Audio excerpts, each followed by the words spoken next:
how do you know what to charge as a freelancer? How do you price your services? In this video, I'm going to break it down for you.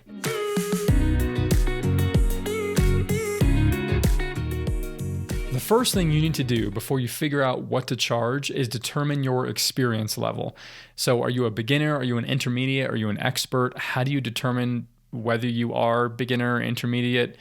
Let's start with defining which type of beginners there are. So there are two types of beginners. There's a beginner at their craft where, let's say you're a video editor or you want to be a video editor and you're just still learning how to edit videos. You're still playing around with Adobe Premiere. You're super proficient yet in video editing. You're just starting to learn the craft. Then there's being a beginner at being a freelancer, where you might have a high level of skill with your craft, but you're just getting started in running a business and being a freelancer. You might be both of those things. You might be one of those things. When I first started, I was a video editor and I knew how to edit videos. I've been editing videos for a decade since I was like a kid, and I was really good at using Adobe Premiere. I was very proficient. I had a lot of creative and technical skills when it came to editing, but I was brand new in the world of freelancing. So I could only charge so high of a rate because I didn't really have much of a portfolio of clients and results. And so it didn't really matter how good I was at what I did. I could only charge such a high rate. And that matters because it's more difficult to charge higher rates when you're new to business because the client knows that you don't understand how business works as much. And so it's going to be harder for them to trust you with their money, trust you with their time, and really see you as a collaboration partner. They want to know that you understand their business goals. And if you're very new to the world of business, they're not going to be so sure about that. So if you're a beginner at your craft and you're a beginner at freelancing, I can tell you right now, you might be able to charge as much as $15 an hour, regardless of what you're doing, but you may not be able to charge anything until you get a little bit better at your craft, because ultimately you're asking somebody to pay you money for you to bring a certain level of skill to something. And if you're not, very good at editing videos and they don't look great and you're still trying to figure that skill out, then you just need to spend more time practicing, or you need to focus on selling a skill that you do already have if you're trying to earn money quicker. Because I've talked about it before, but the reason why businesses love hiring freelancers is because they're hiring specialists in their field. They're hiring who they see as experts in that one thing. And so if you're not proficient yet in that thing, you're gonna struggle to earn money for it. So if you need to hire coaches, take some courses, get educated, practice, take the time to do that before you can expect to earn much money for that service. Now, let's say you're good at your craft, but you're new to business. You'll still need to start with a lower rate, but not as low. So as a video editor, I started with $25 an hour. Actually, I was in an employee job. I was earning like 17 an hour. I was earning 12 and then 17 and then around 20. So I think I was starting around 20 an hour, and then I quickly moved up to 25, but then I sat there for a time. I feel like on average, regardless of what you're doing, whether it's blog writing, video editing, web development, 25 an hour seems to be an appropriate level for somebody who has enough of a skill to sell it, but they're new to business and they don't really have any past clients yet.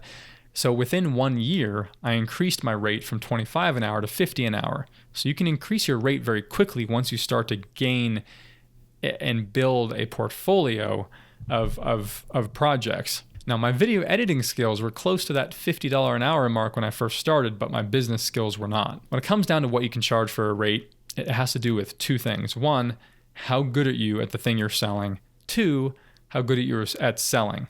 How well can you sell?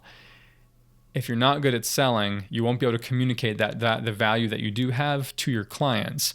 So you won't be able to charge as high of a rate. So when I was raising my rates from 25 to 30 to then 50 and 75, I was able to keep raising my rates because my sales skills kept increasing. I got better and better at communicating the value of my video editing to potential clients, and thus I was able to convince clients to then pay me the higher rate, and I was like, hey, I'm worth this. Now, your ability to sell also is dependent upon the strength of your portfolio, because part of the sales process is showing a client, hey, here's some results I've produced for previous clients. Here's some examples of work I've done for previous clients. And here are some testimonials from previous clients saying, how much they liked working with me. And it's those testimonials that really are key to making sales easier, that give you a foundation upon which you can then sell higher and higher rates. Real quick, before I get to this final tip regarding figuring out your rates, is that I have a brand new course I launched. Click the link below to learn more about it. It's all about helping freelancers who are just getting started gain traction in their business, find more clients consistently, and I'm offering it for a very big discount while I'm in this beta version of the course. And if you buy the course now, you will get free access to all future versions of this course. So it's worth getting into this now. You can give me feedback, and future versions of this course will depend upon your feedback and requests. So just go to freelancefamilyman.com/courses to learn more about that. So when it comes to rates, it's really important to realize that you're not just selling how well you can create whatever the project is that you're selling. You're also selling your communication skills, you're selling your time management skills, your budgeting skills. How good are you at projecting projects for clients? How good are you at understanding the business return on investment that they're going to get from it? All of that is what you're selling. And only with experience do you start to really build that up. So even though I'm throwing out numbers like 25 an hour, 30 an hour, 50, the actual price that you need to be deciding for yourself totally depends on your industry. And don't just mimic what I'm saying about what I charge. I'm just kind of giving you general rates that tend to apply to a lot of freelancers, but it totally depends on what you're doing.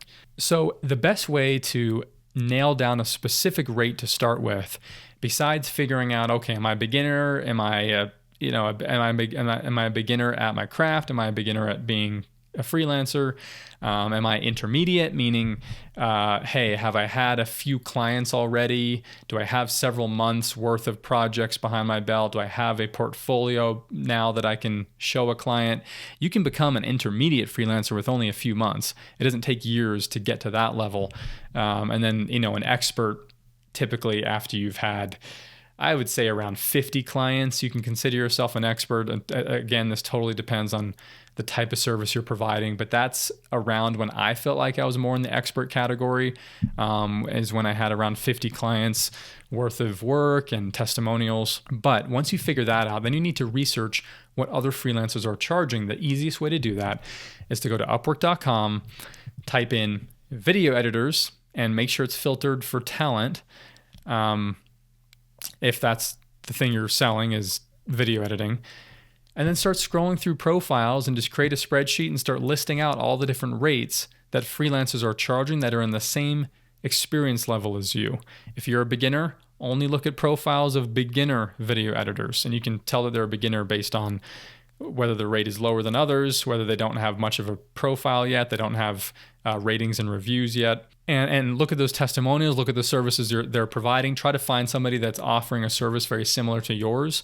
And now you have a starting point, and not so much because that freelancer chose that rate, but because they have a client that paid that rate. So look at their past projects or what they're working on now, see what they're earning for that and on their profile. And now you know what a client is willing to pay for that specific service.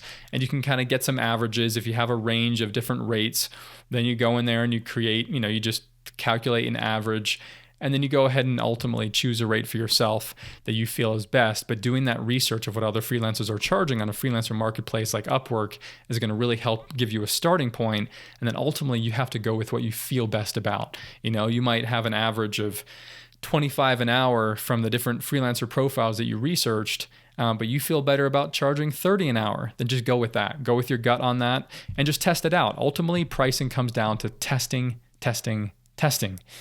If you're not finding clients at your current rate, nobody's willing to pay you what you're trying to charge, then you might need to lower the rate because you don't have enough experience and results and a big enough portfolio to convince a client to pay you that rate. So you might need to drop it down until you are getting clients, and then you can start to raise it back up. And it's going to be this game of constantly experimenting. I am constantly in the process of adjusting my rates, of experimenting, of seeing what clients are willing to pay, because ultimately the price of anything is what somebody is willing to pay, period. That's why when businesses are charging excessive amounts of money for some designer piece of something, and people wonder, oh my gosh, you what? It costs $5 to make that luggage, but because it's Louis Vuitton, it's $1,000, and they're making like an 85% profit margin or something crazy. They're only charging that because people are willing to pay it. So you can't blame the company for charging what people are willing to pay. Nobody's being forced to buy that thing at that price. Even with the housing market, nobody's being forced to buy houses at the insane prices that they've been at over the last year and a half. But builders who are building new houses and sellers, they're selling it for what the market is willing to pay for it. And that is the price of anything. And that's the economics of it that you need to understand, because you're going to realize that, oh, this really is a constant experiment of trying these rates, or there could be some economic, we're heading into a recession, and then that affects what people are willing to pay. Now they're willing to pay less, and you might have to then drop your rates for a time. Like, what's going on in your local economy will also affect what you can charge, and that's going to go up and down, and it's going to change. So you have to be very aware of those market conditions when it comes to figuring out what to charge, and also where your clients are. Let's say, so I live in Utah. If I have a client who lives in California, they're going to be willing to pay more for the same service than a client who lives in Ohio, because California wages and living expenses are much, much higher. And so to them, $500 feels like a lot less than somebody else in a small town whose living expenses are much lower. And so you also and I'm not saying that you go ahead and give different rates to people based on their geographic location, especially if you have a website. You can't say, hey, if you live in California, here's your rate, right? You have to just have one rate. But it does affect, I have had times where I'm on a sales call and I know where my client is from, and then I kind of gauge what they're willing to pay based on that geographic location. And if I'm giving custom quotes for certain projects, it's not like my standard projects that are listed on my website, then it might be a different quote for a client that lives in a certain area over another. So you have to gauge just what people are willing to pay based on where they live, based on the economic conditions, and ultimately that will determine your pricing. So really, if I'm going to summarize, when it comes down to figuring out your rates, you just got to try stuff. You got to see what it takes. You got to see what people are willing to pay. And then after a couple of months, or even after just 1 month of a certain rate, try to bump it up. See if it works. If it works, then that is proof that you're now worth that rate, and now you can keep charging that. Oh, and just know that if you're a parent who is used to earning a certain wage as an employee and you're transitioning to freelancing, you're going to have a lot of head work to do to get the right rate, because you're constantly going to be trying to charge what you were earning as an hourly wage, and what you need to be charging as a freelancer is very, very, very different. And I've talked about that in other videos, and I can continue to create more videos on the math involved in figuring out your rate as a freelancer, that when you're converting it from an hourly wage as an employee, it's very, very different. You're not working as many hours directly for clients. You're having all sorts of overhead expenses. So just know that it's going to take some rewiring in your brain to feel that you deserve an hourly rate that will be much higher than what your hourly wage has been. So if this is helpful to you, be sure to subscribe below, share the video with any friends you have that are getting started in freelancing, and let me know if this was clear enough. If you need some more training on trying to figure out your rate, be sure to ask me in the questions. And go to freelancefamilyman.com to learn more. Also, you can check out our new course that I already mentioned. And with that said, I will see you in the next video.